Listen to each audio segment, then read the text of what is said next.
I think we were coming back from Bridgend. We told that there's an emergency call, go to Sandfields in Talbot, in which we were backing up an RV which was already in scene.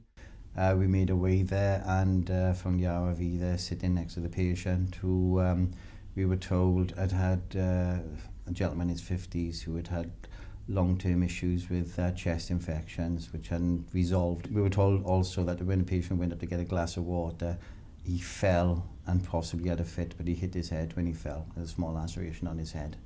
Observations, noticing that he had a news of 5 or 6. He had he's tachycardic, he was tachypneic, he had an increased temperature as well, which on top of the history led me to believe that sepsis could be one of the problems that we were dealing with here.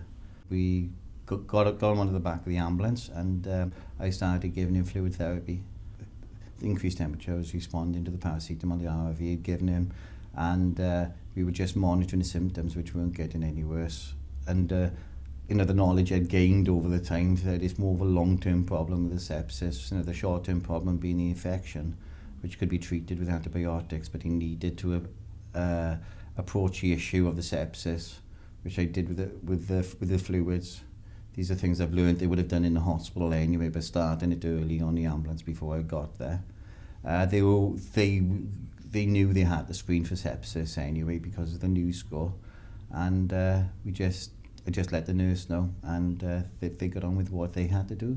It basically kills as many people as possibly strokes in the year, and I was shocked because I didn't realise that. My training basically is, I look at it on a systemic level.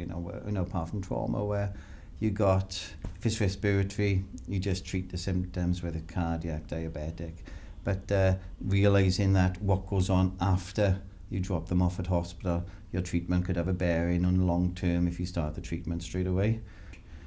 When you come to hospital, especially with the recent delays we've had at hospital, a lot of the treatment which would go on the hospital is preempted by us, fluid therapy, for example. So a lot of these things I've just come through peer review, talking to the healthcare professionals, where I've just picked it up, like you said, like a magpie, picking everything up and just storing the relevant facts which could help us. I think 12 years I got about 4 or 5 feedback letters. And normally you just look upon them as, and I got to be honest, the ones I'm getting seems to be not. When you get memorable jobs in which you come back and you think, oh, I have made a difference here, I tend not to get them from that. It's more the ones which, it's the stuff you do day in, day out, and it seems a lot to the family and means a lot more to the family, but to yourself it's just, okay, it's just another job.